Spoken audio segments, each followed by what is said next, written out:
There's a map in DayZ that feels less like a mod and more like a place you were never meant to see. A Balkan city underwater, forests filled with strange, overgrown settlements, bunkers and caves buried under the rock, and a dev team that simply vanished, leaving the project frozen in time.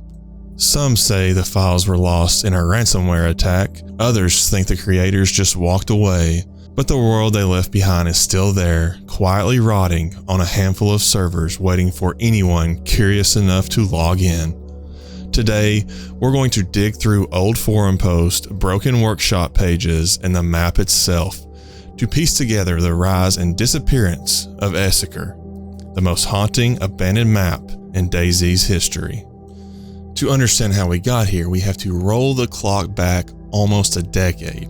Before DayZ Standalone, before modded servers and workshop drama, Esseker started life as a fan project in Arma 3.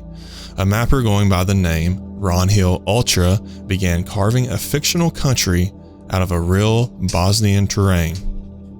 An entire 13 by 13 kilometer chunk of land stitched together from satellite data, war-torn architecture, and a very specific goal. He wasn't just making another military sandbox, he was building a post-apocalyptic playground for DayZ-style survival, inside of Arma of course.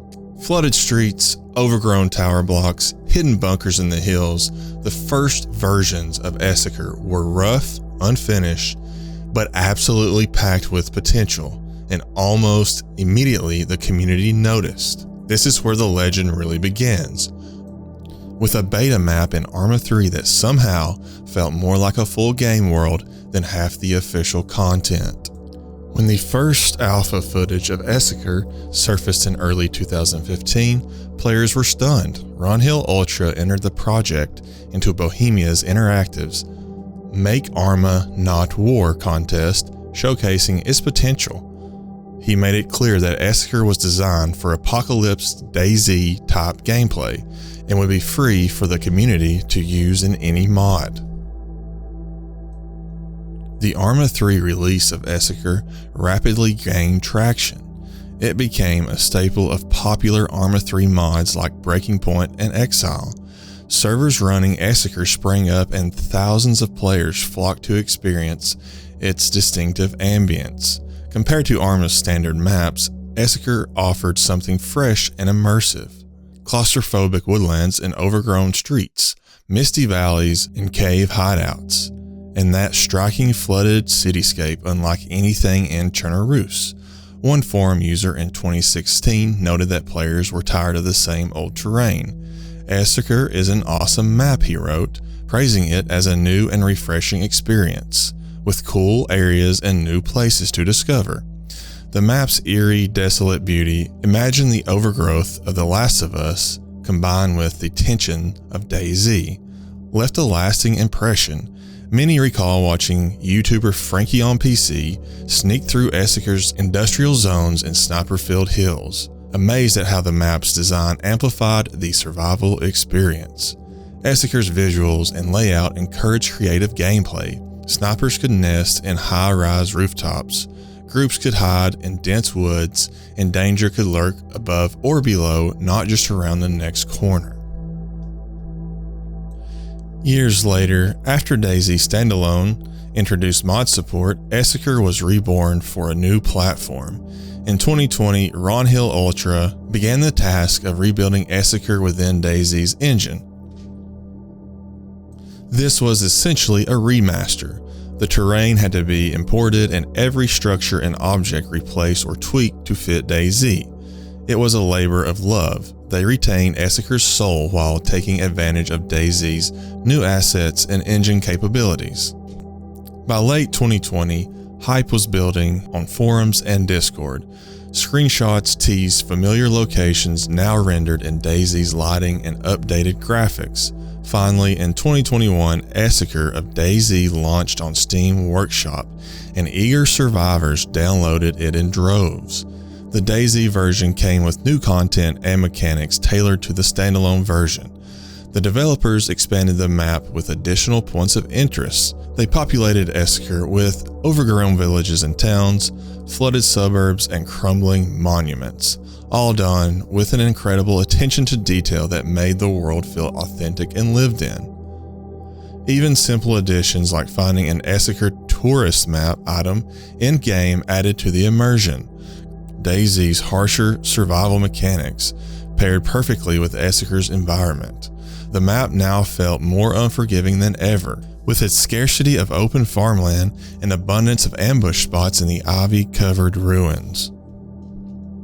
From the moment players set foot in DayZ's Esseker, the community reception was enthusiastic. Survivors shared tales of white-knuckle encounters in the map's distinctive locations. Some gravitated to Esseker for its PvP potential. The map, roughly 12 by 12 kilometers of playable area, funneled players into conflict at hotspots like Esseker City or the Old Summer Camp. On these servers, firefights were common and unpredictable. The dense layout meant you were never quite alone, perfect for action-oriented gameplay. On the other hand, DayZ purists who craved a long-term survival experience had more mixed feelings. Esseker was still unfinished, which limited exploration once you knew the map by heart. One reviewer praised the map's current version as perfect for short action-filled DayZ shenanigans, but not ideal for survival gameplay due to its incomplete state. Despite that, many appreciated the atmosphere and used Esseker as a sandbox for creative roleplay, staging scenarios in its spooky locations, from bandit hideouts deep in the pines to makeshift safe zones in flooded apartment blocks. The community's love for Esseker was palpable. People lauded the map's visual storytelling and the goosebumps they felt navigating its shadowy, abandoned environments. For a brief period, Esseker seemed poised to join DayZ's great maps alongside Chernobyl and the Mosque.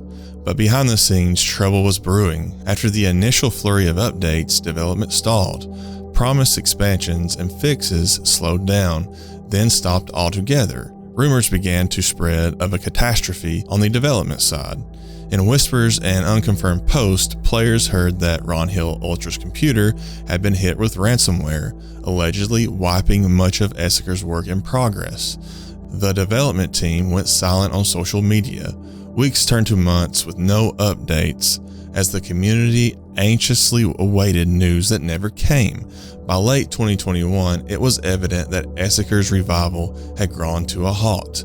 The DayZ mod's last update was 0.58, and nothing followed. Frustration and sadness set in among fans. On Steam, the original Arma 3 Esseker mod was even taken down, vanishing due to violating guidelines. All signs pointed to Esseker being abandoned once more. Most players held out hope that the project might resume. But as one commenter said in early 2023, it's a shame this was abandoned, just like the Arma 3 version. Esseker had fallen into a state of limbo, not fully alive, yet not forgotten. And it's still in that state of limbo. No further updates and not a peep from the developers. Most of the servers that ran Esseker are now gone. The camps are empty, the gunfights are over, but the map is still there, quietly waiting on the workshop. You can still follow those strange arrows in the forest, stand on a rooftop above the drowned city, or hang out at the Esseker Zoo. Esseker will probably never be finished, and maybe that's why it sticks with people. It's a screenshot of someone's ambition frozen halfway through the story. If you enjoyed this look at a lost piece of DayZ history, consider leaving a like, sharing it around, and tell me which forgotten map or mod you want to explore next.